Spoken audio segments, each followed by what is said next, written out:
morning students, welcome back to SST class of 6th. Children, in my previous video I had completed the exercise discussion and question answer of chapter number 8 of geography, that is climate of India. Children, you know that your syllabus is divided into 3 parts, that is pen paper test, subject enrichment and activity.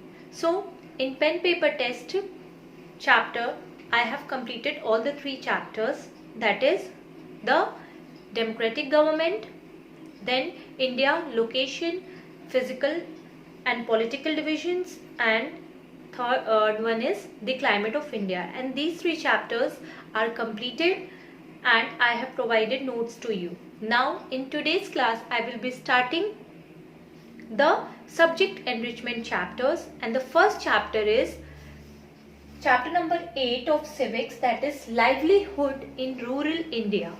The name of the chapter is livelihood in rural India. Livelihood मतलब जीविका चलाना, okay, to earn for living, and rural means village, okay. So here in this chapter we are going to study that in rural India, in rural parts of India, how people are earning for their livelihood, कैसे वो अपना जीवन चलाते हैं. Okay, so let's get started. Now what is livelihood? Livelihood यानी कि आजीविका, अपना जीवन चलाना. Any work done to earn money is known as the means of livelihood. कोई भी काम ऐसा किया जाए जिससे कि हम पैसे कमाते हैं, earn करते हैं money, वो livelihood होता है. What is livelihood? Yes, it is work done to earn money. कोई भी काम जिससे कि हम पैसा कमाते हैं वो क्या होता है? livelihood. And in this chapter we are going to study about the different types of livelihood in rural India. We work to earn a living. Yes, हम कमाते किस लिए? अपने लिए, for living. We earn for self and family. अपनी family के लिए कमाते हैं और खुद के लिए कमाते हैं. Any work done to earn money is known as the means of livelihood. The means of livelihood that people choose depends on the region they live in, level of education and the skills they have. और जो ये livelihood होता है वो किस पे depend करता है? किस region में, किस एरिया में रहते हैं, उनका एजुकेशन कैसा है. If they are engineer or if they are well educated they will become engineer, doctors. If they are not educated they will become a businessman, carpenter, potter, like that. And skills, कैसे उनके पास skills हैं. Okay. In rural areas farming is the chief livelihood. और rural areas में farming main livelihood है, लोगों का जीवन यापन करने का business है. Besides farming people are also engaged in animal husbandry. Farming के अलावा वहाँ पे लोग क्या करते हैं? Animal husbandry, that means पशुपालन. Then poultry farming, ठीक है. Then weaving, बुनाई, basket making, pot making, carpentry, hair cutting and making metal tools and utensils, to name a few. तो बहुत सारे काम करते हैं. Okay. Now Jejur. What is Jejur? Jejur is a small village in West Bengal. People here are engaged in lot of non-farming vocations like masonry, carpentry, weaving, basket making and pot making. तो जेजूर जो है एक small village है waste Bengal का, जहाँ पे लोग ज़्यादातर फार्मिंग के अलावा अदर वोकेशंस काम करते हैं, जैसे कि कारपेंट्री का काम, मेजनरी मतलब मिस्त्री का काम, वीविंग, बास्केट मेकिंग और पॉटरी मेकिंग, बर्तन बनाने का काम.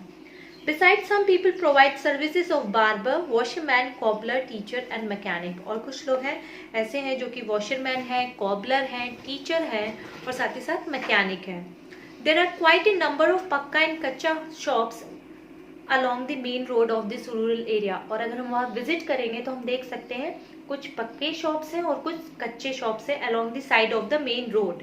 These shops sell meat and eggs, utensils, grocery items, clothes, ornaments, medicine, seeds and pesticides. और यहाँ पे meat, grocery items, medicines, vegetables और बहुत सारी चीज़ें इन दुकानों में मिलती है.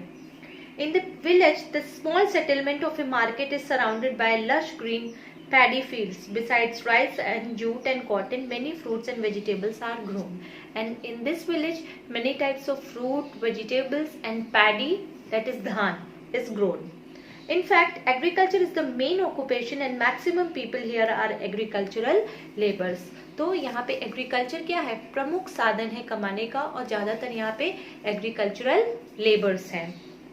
Very few inhabitants of this village own land, और बहुत कम ही ऐसे लोग हैं जिनके पास अपनी ज़मीन है. Otherwise, everybody is working on some others' land.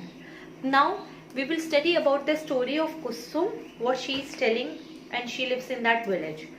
Kusum is a resident of this village. Let us hear about her life in the village. तो कुसुम अपनी लाइफ बता रही है, how she is living in the village.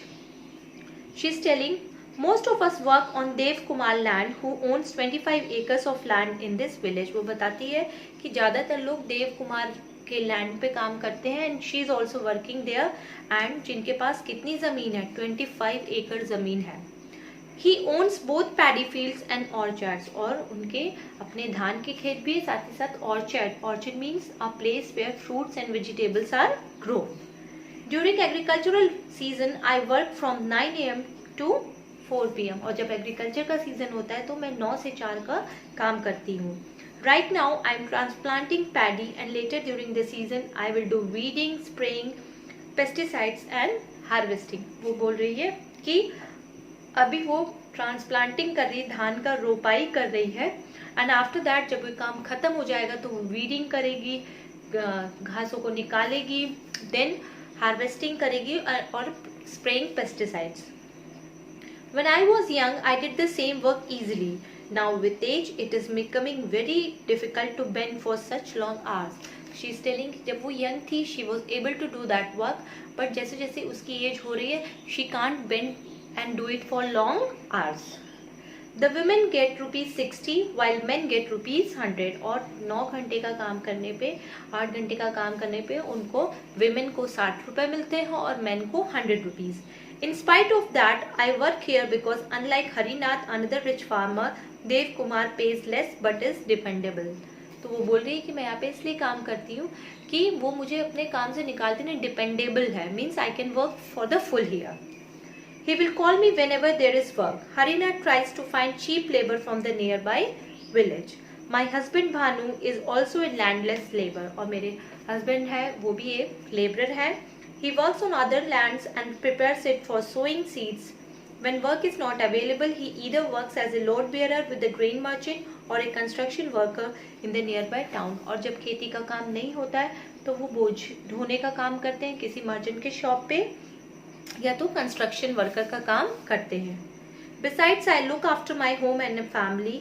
I cook, clean and wash and walk daily for 2 kilometers to bring clean drinking water from a borewell at the end of the village. And she is telling, इसके अलावा वो अपने घर का सारा cleaning, cooking, bathing, washing करती है और 2 किलोमीटर दूर जाके बोरवेल से पानी लेकर आती है. I even go with other women to collect firewood and fodder for cattle from the nearby forest. And she also tell that she go to village, दूर जाके फॉडर लेके आती है और लकड़ी लेके आती है अपने घर के चूल्हे को जलाने के लिए. Of course, my husband helps me in getting groceries and vegetables. और उसके हस्बैंड भी उसमें इसकी हेल्प करते हैं. We have 2 children, a son and a daughter. Both of them go to school. हमारे 2 बच्चे हैं, she is telling, and वो दोनों स्कूल जाते हैं. एक लड़का है, एक लड़की. They are too young to help me with household work. They, however, look after the cattle and 2 hens. वो बहुत छोटे हैं, वो काम में मुझे हेल्प नहीं करते, लेकिन मेरे जो कैटल्स हैं और hen हैं उनकी वो देखभाल करते हैं. Sometimes we even sell the eggs to earn extra money. और वो बोलती है कभी कभी हम मुर्गी के अंडे बेच के एक्स्ट्रा इनकम कर लेते हैं. Last year my daughter fell ill and we had to take her to the hospital in the nearby town. To meet the expenses, we took a loan from Dev Kumar. Now we spend half of our income in paying off the loan. And she is telling, last year मेरी बेटी की तबीयत बहुत ज़्यादा ख़राब हो गई थी तो हमें उसे हॉस्पिटल ले जाना पड़ा. And for that we have to take a loan from Dev Kumar. और उस लोन को चुकाने के लिए अब आधा जो हम इनकम अर्न करते हैं वो हमारा चला जाता है लोन चुकाने में. Thus 2/5 of the rural population in India are agricultural laborers. तो वो बोलती है इसलिए जो 2/5 है हमारे इंडिया का विलेज पॉपुलेशन वो सारे एग्रीकल्चरल लेबरर्स हैं. Majority of them are either landless और hold very small plots of land, और जो मेजॉरिटी है, ज़्यादा लोगों के पास अपनी ज़मीन नहीं है, वो दूसरों के यहाँ अधिया पे, आधे पे काम करते हैं, या तिहाई, एक तिहाई पे काम करते हैं, या तो अगर किसी के पास है तो बहुत कम ज़मीन है। Which are not enough to meet their requirement, जो उनकी ज़रूरतों को पूरा नहीं करता है। Moreover, life in the villages is so difficult that people are forced to shift to cities for jobs and a better life. इसी कारण विलेज के लोग धीरे धीरे सिटीज में जा रहे हैं for a better life. Now, here Shankar is telling about his story. Now let us hear from Shankar about his life in the village. He is telling, I own just 2 acres of land. We are a large joint family. वो बताता है मेरे पास 2 एकड़ land है और हमारी बहुत बड़ी जॉइंट फैमिली है. During the agricultural season, my family members and I do most of the work. और जब एग्रीकल्चर का सीजन होता है, मेरी फैमिली और मैं बहुत मेहनत करते हैं. However, we sometimes take help of small farmers like us, and in return, we too help in their fields during the harvesting season. और कभी कभी ज़रूरत पड़ती है तो हम छोटे मोटे फार्मर्स की हेल्प ले लेते हैं, और बाकी जब उन्हें ज़रूरत पड़ती है, we also help them in harvesting season. Normally, I take a loan from Karthik for seeds, fertilizer and pesticides. He is telling, seeds को लेने के लिए, pesticides को खरीदने के लिए, या किसी equipment को लेने के लिए हम लोन लेते हैं कार्तिक से. He is a wholesaler trader, and after harvest, I sell part of my yield at a lower price to him. And he is telling, loan चुकाने के लिए अगर हमारे पास पैसे नहीं होते तो जो भी फसल हमारी होती है उसका अच्छा खासा हिस्सा हम उनको दे देते हैं काफ़ी कम प्राइस पे. This is the practice here as he gives economic help to farmers like during the time of a crisis. So he tells कि जब farmers को problem होती है तो वो उनको financially help करके उनके अनाज को कम दामों में खरीद के उनकी इस तरह से help करता है. This year my field will yield 60 to 70 bags of rice. और वो कह रहा है कि मुझे इस बार ऐसा अनुमान है कि मैं 60 to 70 bags of rice produce कर लूँगा. So I will use part of it to pay back the loan, and some I have to retain for my family. If it a little excess is left, then I will sell in the open market to earn more money. तो कहता है कि जो बचेगा उसको जितना होगा तो मैं मार्केट में सेल करूँगा अगर बचेगा, बाकी अपनी फैमिली की रखूँगा और बाकी से लोन चुका दूँगा. Since I have a large family, this small income is not enough to meet their needs. So he is telling कि हालांकि मेरी फैमिली बहुत लार्ज है, इसलिए इतने छोटे से इनकम में मैं इतनी बड़ी फैमिली को सपोर्ट नहीं कर सकता. Therefore, to arrange some more money, I also work in Dev Kumar rice mill. तो वो बताते हैं इसलिए एक्स्ट्रा इनकम करने के लिए वो देव कुमार के राइस मिल में भी काम करता है. We also have 2 cows and 4 hens. We sell the milk and eggs in the daily hut, but it only helps in meeting our daily expenses. Debts and its impact. Debt means कर्ज और impact means उसका प्रभाव. तो जब हम कर्ज लेते हैं उसका क्या प्रभाव होता है, क्या इफेक्ट पड़ता है.